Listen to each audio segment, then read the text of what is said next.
Hi, my name is Franziska and I'm an MBA graduate and I have a PhD. And today we're going to talk about Skool and Hormozi promotion of the Skool platform and project. So let's dive in. Why has Hormozi decided that he wants to promote or partner with Skool? Well, there are probably several reasons, but let's just take first from the financial reasons and then we're going to see from the strategic reasons. First, for the financial reasons. Skool is a micro learning platform for the universe, which has actually been popular in the latest years. Why? There has been some development in terms of higher cost of formal education, in terms of university, colleges, high schools, and there has also been such skepticism about how much value do these services, these formal education provide.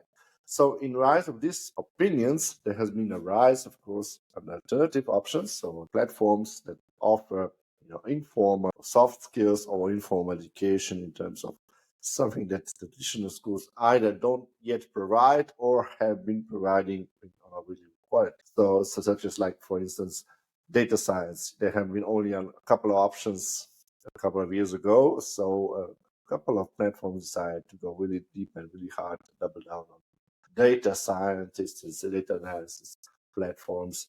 So they even like provide a whole coursework, a whole curriculum that's actually been more extensive, more deep than some of the traditional providers. Although in latest years, of course, the traditional formal education tries to catch up on these subjects. So some universities are offering this, but let's really digress. So Skool is one of the options that offer, soft skills and other courses that are relevant for your personal growth, for your business development, so on. So one of the latest ideas about promotion Skool is Skool Games. So it's about developing your own business, how to structure business, how to start it up without lots of money. So it's about more or less about agency, about so-called the agency model. But let's not dive in. Why we're diving here? Why is Hormozi partnering with Skool? So one of the reasons is how this platform works, how this Skool platform works, is they provide some kind of value. Value, of course, for price. Because price and value should be around the same thing in terms of our business perspective. Of course, when you're a subscriber, you hope to get more value than you pay the price. But from our business perspective, from the business perspective, from the entrepreneurship perspective, we see that value and price should be equal according to our analysis right now. So it's a subscription value. It's a subscription provider. So you pay either on a monthly basis or on a yearly basis. How does the platform value you as the user, as a subscriber? It values you as so-called lifetime value. It's a concept that tells you one subscriber is worth in terms of absolute numbers, so and so. So how does it get calculated? It's obviously calculated with the price and we have some kind of rate. So if it's a rate of months that on average this user is, usually what gets done is if we don't know the values and we know that the rate is for monthly payments, we use the rate 25. Why? Well, it's usually very simple to calculate in an average of 2 years that the user stays on the platform. So that's an average because there are a lot of users that stay longer and a lot of users that stay less, but we assume it's 25 unless we have more specific grid data. So when you have data, either direct or indirect, challenge that number. But if you don't have, well, then assume it's 25 and try to make on that. So we know that's the average from the industry. However, Skool is more in the sector of students, graduates, high schools, and so on. So that means that the lifetime rate, so this R, is probably lower because we know that the rate for the students is actually lower because they unsubscribe, they delete the account faster, they either finish studies or they don't find so much value or they run out of cash and mitigate the costs. So whatever the reason, this value is lower. So it's probably way, way lower. It's probably around 5, I would assume. So not more than 1 year. So if Hormozi partnered with Skool, he had one thing probably also in mind. So he had in mind that their number is probably low and he could get that number up.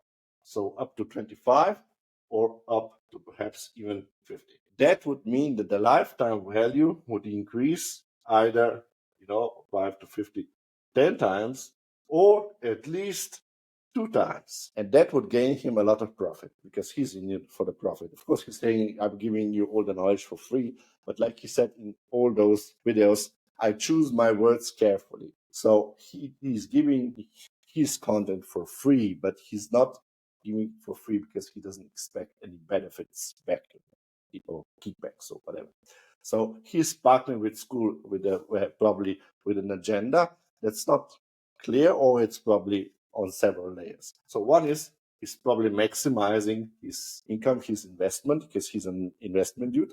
So what that means, he gave them the money so they can expand. So he gave them the money. Secondly, there's a chance of getting these customers, and that's the cost of acquisition, or just simply how much ad revenue do you need to spend so you can get the next user. What he can get is the cost of acquisition. He can probably lower. Why? Because he has such a huge following, and he has very different content. Now, he did say in the last video that he's gonna see that his main channel, Alex Hormozi channel on YouTube, is probably gonna focus mostly on business topics. But that doesn't mean that perhaps his channel or his Instagram channel or his Snap channel won't push other contents that are more directed towards students, or perhaps business-minded students. So what he's probably going at the strategic level also, which we're going to talk later.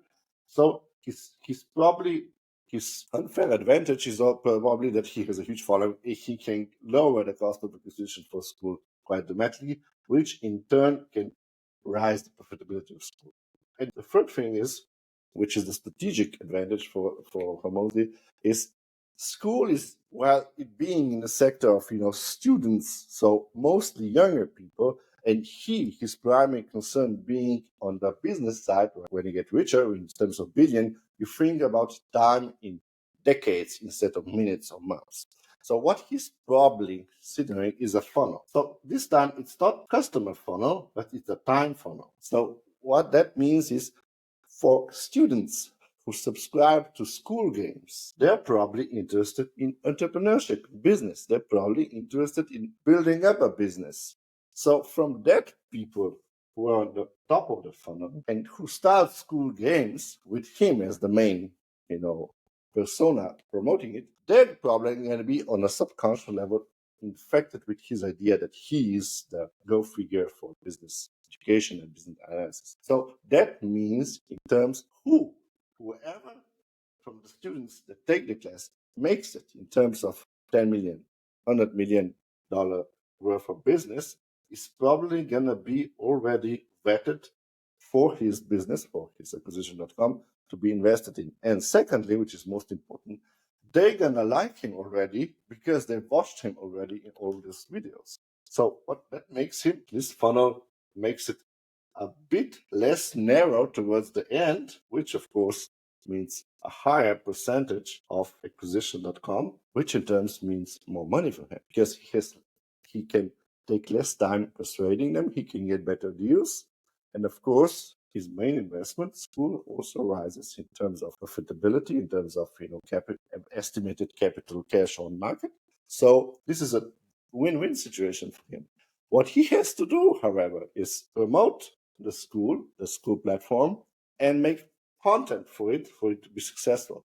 But for him, it's a long run. Because while I watched this guy for the first time, I have to tell you, I didn't like him because he was like this gym dude, and he was a bit more, southern, I kind of didn't resonate with him. But the more I listened, the second video, I was like, wait, the appearance he's presenting to me on a YouTube video, and the way he talks, and the stuff he talks about, it's clearly he knows his stuff. It's clearly he's not just another jackass, another spojack, And then the more I listened, there were tidbits of information that he let slip. And this was one of them was he was actually working for a business consulting firm quite a lot of time. And he was working there and wasn't happy. And he quit and started those gym businesses that he talks about quite a lot on his YouTube channel. But he was obviously an MBA graduate. He was obviously learning a lot about business and business analysis. He was even employed by a business analysis firm. So he's not somebody who takes decision lightly. And he even tells that from time to time he's talking about his long-term vision. He's about long-term planning and how he's focused, how he works all the time.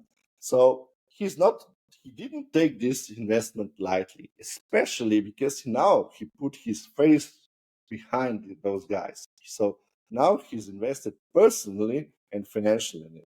So he has to have a win-win situation, or he wouldn't invest in it, because putting his name towards a project means he has to have first some gain, and secondly, he has to have a control impact on the company, because he doesn't want to be the kind of company that perhaps does a shitty business. So he has to have a say in how the business is run.